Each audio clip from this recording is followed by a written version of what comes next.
Morning. How do you do? With the FBI, you have a couple minutes? Want to talk in? No, a couple of your name is Backwoods? Backwoods? Right. And your name is Fulton. Fulton.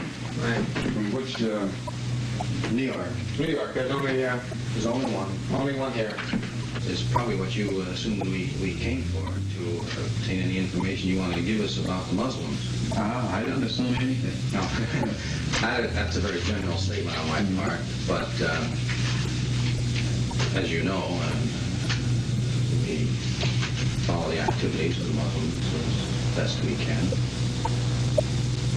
But we're always looking for new avenues of information, and who better than than the heads of the Muslims. At least up to a month ago or something like that. You're wondering how's your suspension status? No one knows but Mr. Muhammad. You have to ask him. You're still in the status as of now. I mean, you're not working now or teaching now at all. Well, I'm still under the suspension. That's what I meant. That's a temporary thing, as far as we know. He's the only one who can give out any information on that. Yeah. I couldn't say anything beyond what he has said. Yeah. And I think he has said that it's a temporary suspension.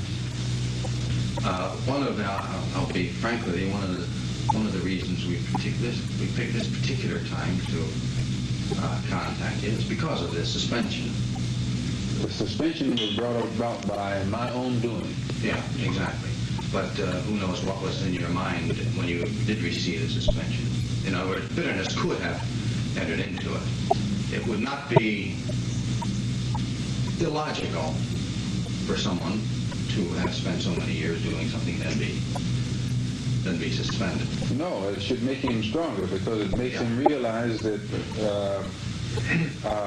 law applies to the law enforcer as well as those who are under the enforcement of the enforcer. Well, you've taken nearly a perfect attitude toward the thing, which is almost unhuman, really. I mean, you've taken the attitude that Mr. Muhammad wants everyone to take if he chastises them. Which is fine. I mean, more power to you. But you see from our viewpoint that there's at least a chance, and this has happened with other members of the organization, they're suspended for some reason or other. And we talk to them, and they, that's damn people out there, and they're, of course, cooperative. Why? Because they're better. Now, assuming you resume your duties, we would be, as you I'm sure know, interested in having you help us out. Help you out to do what? We're always helping out the government. We're cleaning up all of the crime that Fine. we help it out more than it helps itself. We're at least able to reform the people who have been made criminal by this society, by the corruption of this society. And any way to help it out other than that, I wouldn't even know how to begin. Well, what we're interested in, basically, are the people who belong, the names, the members. My telephone number is OL16320. Okay. OL. 16320. Now, by this suggestion, Just like telling you the sun shines from the east. well, no comment. And the teachings, plans, the programs. No teaching is more public than ours, and I don't think you find anybody more blunt in stating it publicly than we do. No, exactly. I don't think you can go anywhere on this earth and find anybody who expresses their views on matters more candidly than we do. I can only agree with you. No, that's right. You're right. You do.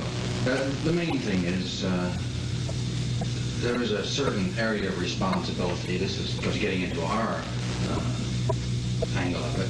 What we really want are the names of all those who belong, the names, who they are, the identification. I don't even know them. Do you keep no records? That's not my job. I'm just a preacher. Yeah, but somebody up there keeps the record. I don't know who. I don't have any knowledge of those kind of things. With all these other responsibilities I've had, it'd be difficult for me to worry about names. Plus, you would insult my intelligence asking me for them.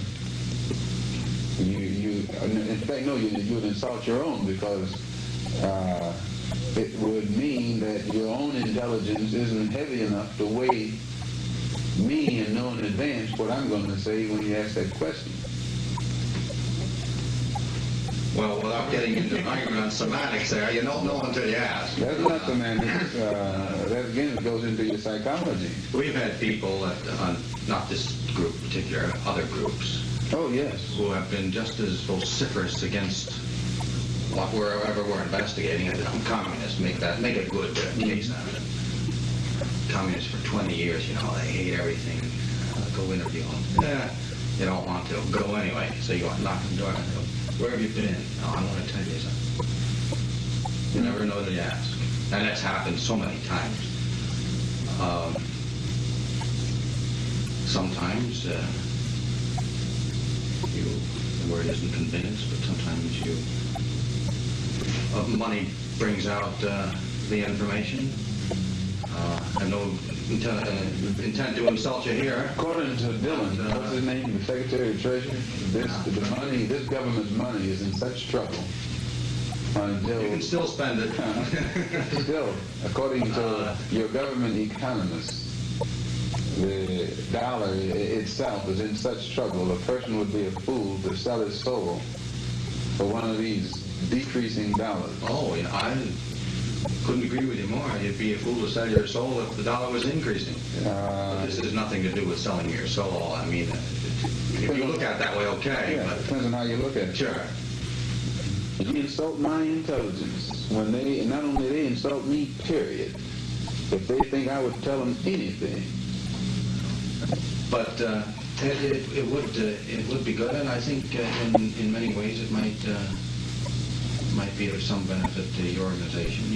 If in fact we can eliminate people. There's no government agency that can ever expect any information out of me that's in any way detrimental to any religious group or a black group, for that matter, in this country. No government agency. That's fine. Because they should use that same energy to go and find who bombed that church down there in Alabama. Well, And if these government agencies spending as much money and time and energy. You know what somebody in the South is saying today? Few people would go up north and